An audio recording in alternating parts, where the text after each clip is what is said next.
Welcome back, everybody, to Between Drafts. I'm Nathan, I'm Nat. and we're here to talk about everything writing that happens in between your drafts. Between your drafts. Writing, editing, publishing, all the fun Yeah. stuff. Today, I think we're going to focus on. So, I'm hiring a developmental editor to work on my novel. So, I want to talk people through one, why in the world I'm doing that, two, how I found them, three, pricing structure, agreements, all that stuff. Just frankly, it's pretty opaque on the internet. It's very hard to find. There's like one or two blogs that do a good job talking about this, and they were helpful. And then there's just a bunch of stuff that surprised me. So talk through that as well. Opaque like most things in this industry. Yeah, exactly. Yeah. It's hard to figure out. Should we do quick updates on where we are, and then we'll dive into this hiring an editor process? You go first. Cool. So I turned in Husk to the editor 2 weeks ago. So this is the editor that I got through Scribe. So I didn't have to go through the process that we're going to talk about today because Scribe found an editor for me. And they're reading it, and I should get feedback from them next week. Do you know who the editor is? They mentioned their name in an email once, but I don't remember off the top of my head. Fair enough. Yeah. So I need to go back and look at it. That has been one big difference from working with TradPub is with TradPub, the editor buys your book. Mm-hmm. And so you're talking to them before you even get a book deal, and you're conversing with them quite a bit throughout the process, even when you're not sending them things. You might be talking through bits or sending them one chapter for feedback, and there's a lot more back and forth, whereas this is much more of a single manuscript review, a little less personal of a relationship. I have an author manager at Scribe, and I talk to her about what's going on in the process. And so she's kind of the point of contact, but it is a little different having that point of contact not be the editor. And yeah, I'm going to be really curious to see what their feedback is. And honestly, I'm going to be really curious to see how their feedback compares to the depth and usefulness of feedback we've been able to get with all of the like AI prompting stuff that we've done. We should probably do an episode on that at some point, because especially with GPT Pro and Claude Sonnet and figuring out how to break down what you're asking and specify personas and all those things, that feedback is really good, really useful, and really helpful. And so it's definitely more useful than a lot of beta readers. I don't think it'll be more useful than what I get from the professional editor, but it will be neat to compare the two. Yeah. I had a similar thought, because one of the editors I sent first 10 pages, and then we jumped on a consultation call basically. And I spent all 30 minutes just like grilling her about what she thought about the first 10 pages. Like, Yeah. I want to see how is she going to be with the whole book. And I thought she was great. That's was awesome. really impressed. Came away, I'll probably hire her. And she was way better than Claude or GPT. Cool. That's great. Which I thought was, I wasn't sure going in. Yeah. But I thought that was actually kind of refreshing. That's kind of the I was bar like, now. Thank right? you for being better. Seriously. And so I should still be on track for my target end of May with everything. I've been teaching this course now. And so with everything happening with that, I might end up pushing back pub date slightly, but TBD on that. I don't want to, since we're having a baby in June. And so Yeah, I'd fair. like to get the book out Before. baby's here. But it's possible that those are going to be a little closer together than I had originally planned. But we'll see what this editor says. We'll see how much I can get done before the mid-Feb deadline, and go from there. I'm also really curious what the feedback process with this editor will be like. It sounds like for Crypto Confidential through, was it through Penguin? It was Penguin, right? Yeah. That you had a lot of back and forth with the editor. I'm curious if this, since it's, I would imagine, structured more just like, we're giving you X dollars in return, you give us this developmental edit, if there'll be less back and forth. Yeah, I'm curious too. The way that what I've heard so far is that once the editor's done reading it, we'll get on a call about an hour or so to go through all of the edits, and then I'll go implement them, which is actually pretty similar to how it was with PRH, where my editor, Noah, would look through the latest draft, and then we get on a call to go over it, and then I go through his notes and implement it. Mm-hmm. And that worked pretty well. So we might not need to do much more than that. And I'm sure that I'll be able to email them any follow-up questions or send them snippets, things like that, if I need more feedback. But that should happen next week. So hopefully I'll be able to talk about it on the next episode. That'd be great. Yeah. Could probably complement each other nicely. Yeah, totally. What else is going on in your process aside from hiring the editor? Well, I mean, honestly, what's going on leads to the hiring of the editor. So we can kind of just jump in. Let's do it. Yeah. So, okay, the first thing that I thought about was, one, do I need to hire an editor or not? So for me, answering that question came down to looking at results from the query process so far. And I've gotten 5 full requests, 2 are pending, 3 were no's. Okay. Out of how many emails? 14 or 15. It's a really good ratio. Well, it's good for the query. Yeah. So it tells me like the premise is strong, like the query itself is strong. But, and the whole thing is subjective. But at the same time, I have an instinct that somebody who's really good could help me take this from like pretty good book to very good book. Yeah. So that's what I'm looking for. So I think it's the query results, which are promising for the premise, but have been no's on the manuscript. So it's like, okay, what is the next step there? I can either keep doing what I've been doing for a long time and just making changes myself, getting beta readers, all that. And to your point, beta readers are helpful, but not as helpful as you might think after the first maybe 3 to 5 people read it. Yeah. I would say. I thought for me that was a very good number to hit. And you start to see consistencies across the feedback. You're like, okay, that's what I need to address. But at this point, how do I see the forest for the trees, if you will? I'm like, okay, maybe it's time to hire a developmental editor. Yeah. So that was my decision process for hiring somebody. And then before we go on to the next thing, can I just ask, did any of the agents who passed suggest hiring an editor, or did they say anything helpful or that nudged you in this direction? What did that feedback sound like? Not specifically suggesting hiring an editor, but the major theme was, hey, this writing is really good, but I don't think this is the story for me, which is incredibly vague and actually kind of unhelpful. Yeah. Seems like that's kind of normal. Well, it reminds me of what I talked about in the episode about getting my book deal for Crypto Confidential, where the first 5 or 6 agents passed, basically saying the same thing, that, this sounds interesting, but it's not right for me, which it is kind of like dating. Yeah. Right. Very much so. Yeah. And it's strange to me how much an agent's taste becomes the gatekeeper of these things. Yeah. I think it'll turn into more of a market-based gatekeeper, but maybe that's a different episode. Can you just explain what you mean by that? At least I've seen more and more where folks self-publish and then have some kind of success, and people are like, hey, this is pretty damn good. Yeah. And then they get the agent, get a book deal, and all that after self-publishing. Yeah. And maybe that's just me seeing this on Twitter more and just looking into it because I'm becoming, I think, less enamored with traditional publishing as I learn about specifically the timeline. As you sit around waiting for responses to emails. I'm going to have the whole series done by the time this first thing is out, which, and there's an argument for it if you get the great advance. Whole different conversation. Yeah. We'll save it for another time. Yeah. Okay. So nothing super helpful from agents, but it's encouraging to get that initial feedback. Yeah. So, okay, hire a developmental editor. I had no idea how to find one of these people. I had no idea who they were or anything like that. So a couple of things that helped me. One, I've plugged her blog before, but I just think it's super helpful. Jane Friedman. Cool. I believe her blog is just her name, and if you just type her into Google, it'll pop up. But she had some good articles on editors specifically.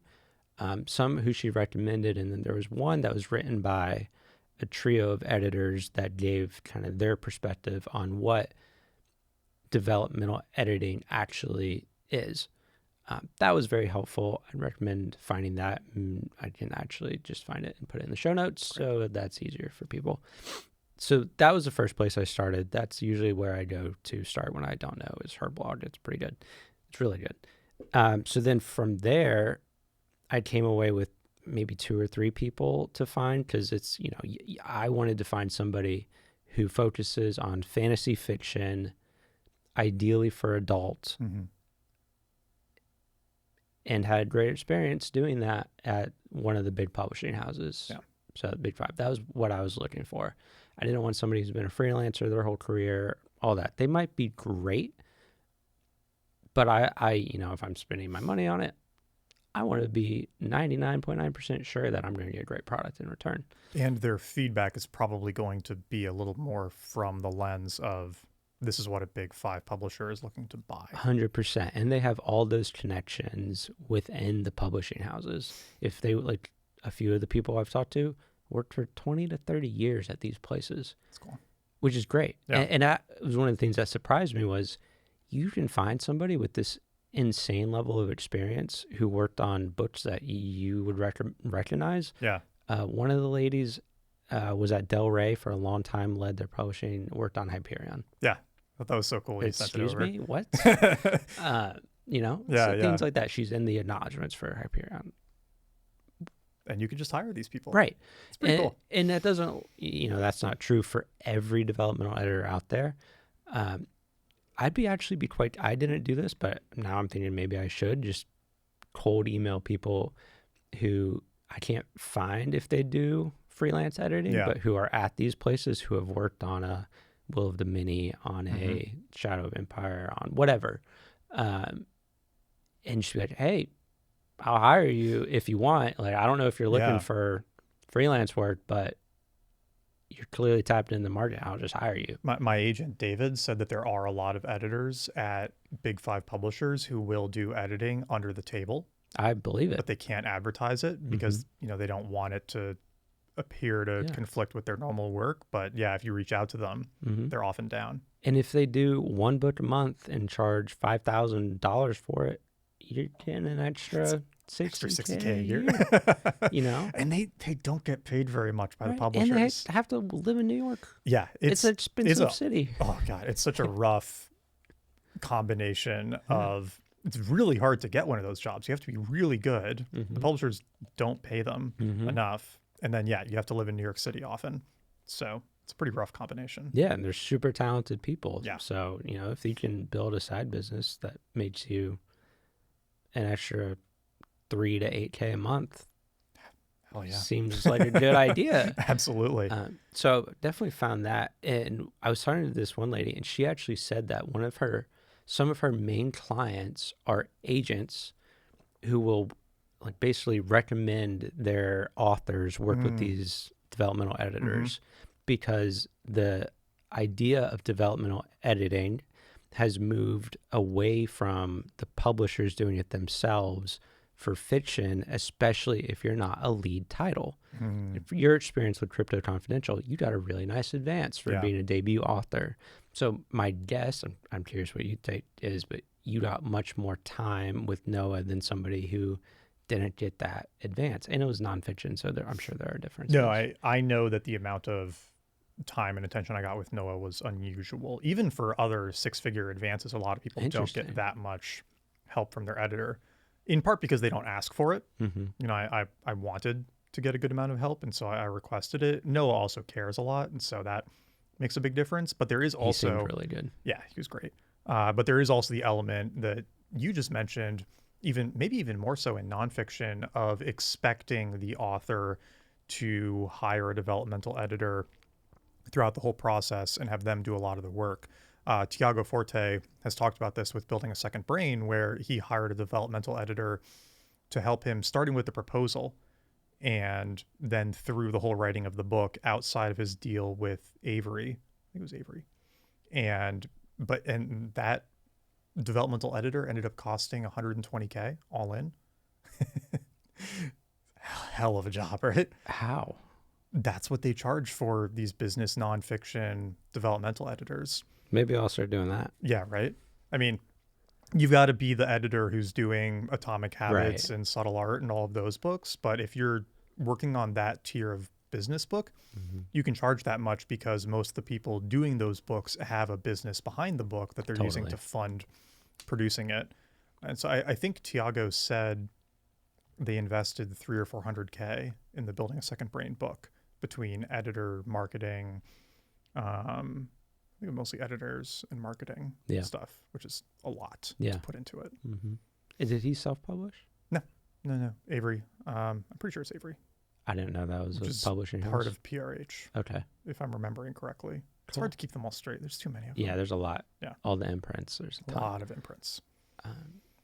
Yeah. So okay, where was I? How did I find these people? Oh, and just one more question on Go that. ahead. You didn't do this the first time, right? 5 years ago when you Correct. first. Okay. Yep. This is totally new And why didn't you do it back then? because I had no money. That's a good reason. They're kind of expensive. Yeah, I mean, it's a big investment, especially Mhm. if you, because it's like you could do this and, I don't want to put this in the universe, but you could spend the money and still not get a book Yeah. deal. Yeah, Right? I was 23, 24 and like a month into my first job. Yeah, you couldn't throw 5K at No. I was barely making 5K a month. So yeah. no, cannot do that. Yeah. Also, I was just working like 80 hours in consulting, so there was that too. There's that too. Okay, so another thing I did was I'd go into Claude and say, "Hey, book is about 100,000 words, adult fantasy fiction, probably urban fantasy with a bit of a dystopia lens. Give me 10 editors you think would be good for this." Yeah. And it'll spit some out. Really? And it's So it's okay, got, I guess it doesn't need to be a super up to date. correct. Yeah. And some it gave me, I couldn't tell if they were doing the editing or not, or they had just gotten a new job at one of the big five or whatever. I'm thinking now I should email those people again because I'd probably rather work with somebody who's actively at Penguin or Macmillan or Yeah, somebody yeah. like, that makes sense. I'd Worst thing rather that work happens, with they that say person. no, right? They're as up to date as possible on the market. And heck, if they like the book, They might just want to buy it. right? Yeah. Like, okay. I'm not against that. No. Though, I mean, that does get a little tricky. It's kind of like pay to play, which is gross. But Well, there is the pay to play element, but also if I'm one of those editors and I see somebody willing to invest 5K into getting it edited, I agree. it tells me that they're taking it really seriously and they're probably going to continue investing in the book. That's So true. it's a really positive signal in that sense. That's a good point. Yeah. Yeah. It is a little murky.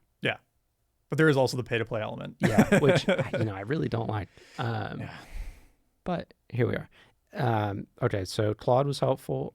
I think ChatGPT can connect to the internet I think you now. can do search now. Yeah. So- 4.0. It might actually be the one to ask. It might be better. Yeah. Or Perplexity or. Yeah.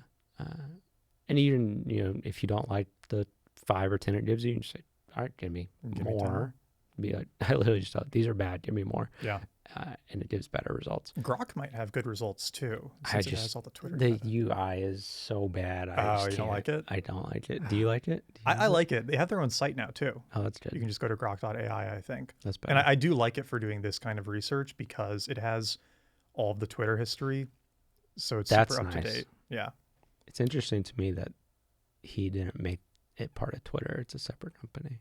Kind of Yeah. sucks for people who invested in Twitter. It does kind of, doesn't it? Uh-huh. Yeah. I'd be upset about that. Have you seen the new Reddit AI search? No.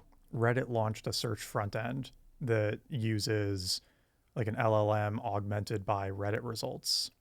And so you can search for anything and then it uses Reddit answers, Probably gives you some wild results. probably. Yeah. But it's like, because going to Reddit does often give you really good results too. I looked at Reddit for this. Yeah, yeah. And it wasn't actually very helpful. Oh, okay. Which, oh well.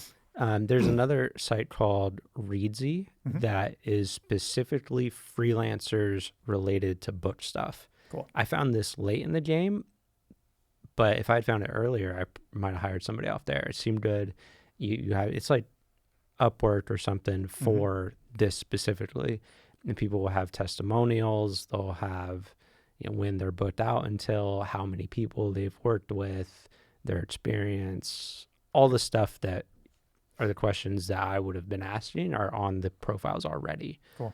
Which is pretty nice. So, if I was doing this process again, I might actually start there. Yeah. Um, Do they have like what else do they have besides editors? Can you hire a book cover yeah, designer? cover That's cool. designer, so all the different Copywriting. layers of editing. Yeah. So you have the developmental edit, which is more big picture structural stuff. Yeah. And then you have kind of manuscript markup, which is, and a lot of the editors I found will combine these two, where it's not just big picture structural stuff, it's also kind of paragraph by paragraph, scene by scene, Cool. those thoughts as well. And then there's copy editing, which is, line by line, are we consistent from chapter 2 to chapter 20 with names, Yeah. with punctuation, capitalization, that kind of stuff. You can hire the whole gamut of editors on there. Can you find beta readers there? Good question. Yeah. Are there professional beta readers? Is that a thing? Probably. I know there are people on Reddit you can hire. Yeah, I mean, I wouldn't be shocked. Yeah. That'd be a cool thing for us to do with this podcast at some point is create a little community for people who are looking for beta readers. Yeah. Yeah. Yeah. If we get to a certain audience size, that could actually be pretty useful. I think it'd be useful. Totally. Mm-hmm. Sorry, continue. So that was a good one. Last one is just book acknowledgments. Just finding an agent. A lot of people mention their editor. Did you mention Noah? I did. There you go. Yeah. Did agent and editor. People who enjoy Crypto Confidential and you're writing a book, check the acknowledgments and you'll find Nat's editor. Yeah. And I think that's true for a lot of books. I went looking through a bunch of my favorite recent ones and found their editors and doodled them to see if they were available for freelance. That's great. So that's how you built your initial list. Yep. And then how did you start reaching out to them? Just email. Most of them, if somebody is actively doing the freelance, they will have some way to contact them. Cool. Usually email or some kind of submission form on their website. It actually felt a lot like sending a query letter. Yeah.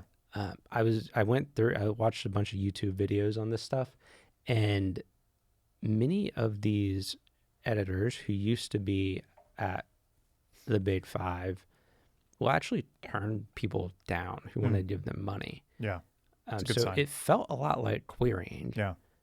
And I wasn't sure if that's a marketing tactic, because it's a great marketing tactic. We turn down 50% of people. Great marketing. Yeah. But if true, and I think it's probably true, there was enough of them that said it, then to your point, yeah, it's a good sign if somebody's actively turning down money. Yeah. They'll only work with you if they like the premise and you have a certain level of writing already. It's smart it's smart for future sales too, because if you only take people who you feel reasonably confident you could help get to getting a deal, then you're going to have like a good success rate. Those people are going to talk about the benefit of working with them. Good point. But if you only work with people who never end up getting deals, probably pretty hard to get repeat business. Absolutely. Yeah. Deals or successfully self-publish. Yeah, that too. Mm-hmm. Yeah. How did you choose who to contact first, or how many did you reach out to initially? I just sent like 8 emails. Cool. And they wanted similar stuff. Again, it was a lot like query letters, basically. Tell me about your book. Where are you in the process? Blah, blah, blah. Yeah. And then they wanted sample pages. So anywhere from 5 to 50 is what I saw. And this was actually very helpful. Many of them say that they don't do like sample critiques for you to, basically they don't want people getting like a free 10 page, which, okay, fair. I did that. But you still give them the pages, and you're likely going to get on some kind of call or Zoom or whatever with these people before you hire them for $3 to $8K. Yeah. And you can just grill them at that point and see how good they are, whether they actually read the thing. On a call with one lady, it was clear she hadn't read it. I was like, all right, well, we're done here. And so stuff like that. Yeah, yeah. And just how prepared, professional. And I was looking for somebody who's very straightforward, blunt. Like, I don't want things to be sugar-coated. Totally. And, you'll just notice that, some people will be more like oh, this was great, blah, blah, blah. And I was like, I don't need the pat on the back. I need you to tell me where is it fallen short? Yeah. Yeah. And, a few folks have done that. So they've really stood out to me. Cool. So that was a lot of that process. So yeah, it was kind of like your query letter, 10, 50 sample pages, and then get on a call after they've skimmed through that and see where their head's at, if I vibe with them or not. The other things I looked at, they almost all have some kind of online presence. And that could be they go on podcasts, they go on YouTube, they share testimonials from previous folks who have worked with them, all that stuff. Yeah. So I spent a fair amount of time listening to podcasts or YouTube where they have been on, just to hear how they think about the whole thing. Yeah. Because I want somebody who thinks about it in a certain way. I think I'm not looking for somebody who is more literary focused. Who I want somebody who knows the current market, who still has connections at the publishing houses, all these things on top of just being a really good editor. Yeah. Yeah. Did, of those 8 or so that you reached out to, like how many did you end up like vibing with and liking after you got on that phone call? 2. 2 of them? Yeah. There are 2 that, I think I did flip a coin, and I haven't hired one yet, but I think between these 2, I did flip a coin and be happy with either. And so what are the considerations now? Good question. Really, price and timeline. Cool. Problem is both timelines are a little longer. Yeah. Which stinks, and the prices are pretty comparable. So it's like, well. Yeah. So what are we looking at for price? So one's 4,000, one's 5,600. Okay. My book is adult fantasy fiction, about 108, 109,000 words. The price ranges that I saw were about 3 to 7 or 8,000. Okay. And that is variable depending on your book length. If your book is shorter than mine, it will likely be cheaper. If it's like, 80,000 versus mine's at 110, kind of makes sense. Yeah. If you're writing epic fantasy and it's 180, you're going to pay more. So that makes sense. It was either per hour, and they would give you an estimate of how many hours it would take, or it was, it's, so the one lady who's 5,600, that's a random number. Where that number comes from, I think it was like a flat rate. I could be getting this wrong, but it was a flat rate of either 45 or 5,000 for 80,000 words. Okay. Plus, it was like 2 or 3, I think 2 cents per extra word. Oh, wow. Per word. Okay. Yeah. So that's just how they did it. And that was pretty common to see flat rate up to a certain point and then per word above pricing. that. Yeah. It's a little variable. Yeah. Scribe, it's flat rate up to 80,000 words and then extra per 1,000 words after that, I think. Yeah. It's pretty, seems pretty standard. Yeah. Kind of makes sense. Yeah, it does. And then what's the timeline look like for them? Here's a kicker. Yeah. The people who, I thought were good had longer timelines. Yeah. I think other people also thought they were good, so they're booked out for 2, 3, 4, some even 5 months. Wow. The one guy I talked to was booked out 5 months. And I was like, yeah, sorry, man, I'm just not waiting that long. You seem great, but I'm not waiting that long. Man, yeah, not even getting the feedback back until June. He would start in June, so it'd probably so you get in July. And I was like, okay, it's already been too long. I know, yeah. Gosh. So the one is end of March and one is early April. Cool. So basically the same time. Yeah. And they each said it would be about 3, maybe 4 weeks, depending on all that stuff. Yeah. And so how do you feel about that? I mean, you said you haven't hired someone yet. No, I haven't. I feel So you're close. I feel very confident that this process will make the story much better. Yeah. And give me a very real shot of going the traditional publishing route if I want to do that. Yeah. But it'll also give me the confidence to self-publish and feel like, hey, this is a good book. It's a good point. It's People very win-win. should read. Yeah. Yeah. It's definitely an investment. Like, it's not $2. But I've spent enough time on this thing and taking the whole becoming an author thing very seriously. And these people are really talented. Yeah. Like there's a reason they're booked out that long. There's a reason they cannot charge these prices. There's a reason they're making more money now than when they were at the Big Five. Yeah. As acquiring editors. Yeah. And both of these women were acquiring editors, one at Tor, one at Del Rey. Cool. So it's working with good people too. Yeah. I do think I'm going to email some folks who are currently at those places. See what they say. Yeah. Say, hey, are you interested? Yeah. Doesn't hurt to ask. Because, like the people I'm talking to have been out of it for 2 or 3 years. Yeah. It's not very long. They'll still have a bunch of contacts and whatever. But I think there's value in somebody being there currently. Yeah. Well, and even if they say no, your name is now in their Fair. email, right? Yeah, true. And so if your book does come across their desk in 3 to 6 months and, they're searching through their email for Nathan, it's like, oh, wow, he actually emailed me to try to hire me. Yeah. That like, again, it just puts a good, I think, impression in their minds too. Mm-hmm. Right. Yeah. So the tricky part there will be just finding their emails. Yeah. Yeah. And I'm sure they probably get a lot of spam, but it sounds like. Yeah. I'll probably try to find the personal email somehow or guess it. Yeah. Well, and it sounds like your pitch has gotten quite good based on the interest you've been getting from agents.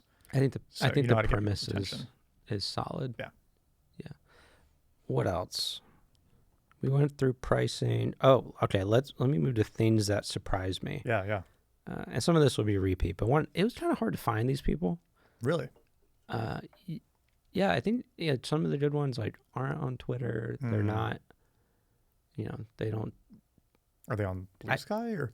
No, it was more just like they don't post a ton. Like they'll go on other podcasts, they'll go on other people's YouTubes and stuff. Yeah. But I really think the good ones are their businesses are going so well that they don't really have to focus on marketing very much. Nice position to be in. Is what I could tell. Yeah. Which is nice to your point.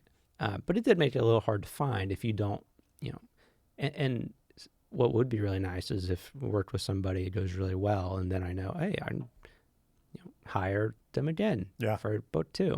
Well, yeah, and it'd be nice to, if you already have somebody picked out and you can tell them I'm going to have a draft ready for you in 3 months or whatever. Mm-hmm. So you're not like finishing the draft and then hiring them and waiting for them to become available. Great point. I think that's kind of how it worked out with Scribe because they knew I was going to turn it in beginning of January. And so I didn't have to like wait for the editor to be ready. They knew it was coming as of October. Yeah. Right. Yeah. So you'll have that benefit next time, which would be good. Yeah. Okay. Another thing that surprised me is how like the level of person I could hire as an independent is really high. Yeah. They're really good. So that was a nice surprise. I wasn't sure what to expect. Yeah. Yeah. It is cool that, like you said, the best editors out there are available if you're willing to wait and pay. And I remember talking to the Authors Equity people, and they were telling me that they kind of got pushback for the people like, oh, we hate that they're not hiring people full time, et cetera. Oh, really? And like their whole response to that is basically, these people are making way more money than folks who work at the Big Five. Yeah. That's why they're independent. They're not independent because they're bad at their job. They're independent because they are great at their job. Exactly. It's the most lucrative option for them. Yeah. Yeah. I thought that was a great point. It just reminded me of a lot of what I've seen. The moving of the developmental edit outside of the publishing house, I think is quite fascinating. Yeah. Like the fact that already published authors who are working on book 2, 3, 4, 5, even agents who sign clients and that, the agent knows the book needs work, they'll be like, hey, work with this person. They're great. They won't go shop it to the acquiring editors at the Big Five when they feel like it needs work. Because it's probably not going to get auctioned. Right. For sure not auctioned. And if it does get acquired, it probably won't be for as much money as it could be if, it was a better story. Yeah. I thought it made sense, but it's weird. I didn't know that. And it did make me think about the query process in a different light because Now I'm like, oh, the thing needs to be like A++ to be queried, because these agents know that it's not going to get a ton of work at the publishing house unless it's a lead deal, Yeah. which is a bit of a circular argument, because it's not going to be a lead deal because it needs some work. Yeah. Yeah. The books that'll get the most attention are the ones who might need it least. Right. So you kind of have to get it all the way there. Yeah. It's kind of like you're only going to get the really good editing from the publisher if you're already good enough, or if you're on your second or third book, right? Totally. And you've already succeeded some. Yeah. And it changed its perspective a little on querying, because I was like, oh, it's like 85-90% of the way there. Yeah. Probably. And I think intuitively I know it probably needs like professional eyes on it to get it the rest of the way. And I kind of thought that would come from the agent or the editor, and I just don't think that's the case anymore. Yeah. It's very different from nonfiction, because in nonfiction it is the case, since you're selling the idea of the book and then you're going to write it. But yeah, in fiction, I think you're right. It really does have to be at that A++ level as a debut author in order to get picked up. Yeah, which I didn't realize. Yeah. Naive me over here is like, oh, it's pretty good. Somebody will like it. You have too many nonfiction book friends. Got to get off Twitter. So that was, I think, surprising, and just changed my perspective on the whole thing. But it's also really nice. I hire great people outside of the Big Five. And also the timelines, like good people being booked out 3, 4, 5 months. Great for their businesses. I'm like, guys, you should probably raise your prices. If you're a developmental editor, don't listen to that. But no, realistically, though, I was surprised by that. Because to me, I'm like, I want to send this to you tomorrow, but I'm going to have to wait until end of March, and it's currently mid-January. Yeah. What are you going to do in the meantime? Are you going to keep editing? Probably launch a competitor AI code. You're just going to be building AI tools. Exactly. No, I mean, but seriously, I would probably... You can work on Book Buddy with me. Well. Oh, that's not a bad idea. That would be pretty cool. It's getting useful. It's getting really useful. Yeah. And then I think realistically what I'm going to do is take newsletter growth more seriously, because I'm getting really interesting replies and conversations from people from the newsletter who are either just been fascinated by story their whole life, or are actively working on novels, nonfiction books, just trying to incorporate it into their speaking, everything. Like the engagement has gotten really good recently, so I'm taking that more seriously. Right. Podcast? Taking a podcast seriously, yeah. Get more YouTube stuff up. Exactly. Maybe I'll do YouTube. There's also a few things in the book that I want to change and just see how it lands. Feels. Yeah. Some stuff, that I've thought about for maybe a month or two now that I haven't changed, because I might get out on submission. Like, we're just going to leave it be. No, I'm like, okay, might as well rip the Band-Aid off and see which version I like better and send that to the development editor when it's time. I mean, this is kind of a tangent, but working on the book writing tool, like I'm building in version control for it. Which is great, because right now my version control is random Google Docs 2.2 version, whatever. It's such a bad way to organize it. Yeah, it's terrible. Yeah, because while I was doing the big change I was telling you about earlier in the week, putting those two characters together, I had the same thought at the back of my head, like, is this going to be better or worse? And so having to save a file somewhere with the name of that, and then having to like go back and try to piece it together afterwards if I don't like it, it's a huge hassle. So, and figuring out, because for a beta reader, it takes them, let's say, 2 to 4 weeks to read. Yeah. Like, what version did I send you? I know. When I get this feedback, I'm like, well, I'm not sure what happened at this point. Yeah. In this version of the story. Dude, it's true. I'm just tracking that in a markdown file where it's like, okay, I sent Nathan and Elizabeth 2.4. Right. And since 2.4, XYZ things happened. And then, which makes some of our feedback irrelevant, because you've probably already addressed some of it. Yeah. That is the tough thing, right? Or you'll get a piece of feedback and be like, oh, I actually went in a completely orthogonal direction from that. So do I regret that decision? I guess not. But I feel like, you almost have to do that so that you don't get stuck doing nothing for a month or two every time you send something out for feedback. Yeah, I completely agree. Yeah. And I legitimately have a few app ideas from your course that I will probably build and see if It's so fun. Yeah, Isn't it is fun. It's like I it's feel like so I'm fun making things. also, I feel a bit like an idiot because I'm just like coding with English. Yeah. But at the same time, I'm learning all of it very quickly. Mm-hmm. It's a cool way to learn to code. Yeah, because I can read HTML, C++, but not I thought I was better at Python than I am. Yeah. But Python and JavaScript are pretty readable. They're pretty straightforward. Yeah. So I find that I'm actually becoming a better coder, even though I'm just typing in English. Yeah, same. Mm-hmm. So I'll probably work on some stuff like that as well and see if we can't spin out something useful. Oh, yeah. All right. Should we wrap it up here? Yeah. Any other last thoughts on editor hiring? No, I think I'm definitely this afternoon going to try to cold email some folks who are currently at Big Five. Cool. I don't think there's any harm to it. No. Say, hey, like, I'm going to hire an editor. I've talked to these folks. They seem great, but I'd like, somebody who's currently in that place because I really value your like understanding of the current market. Yeah. Whatever. Gas them up a little bit.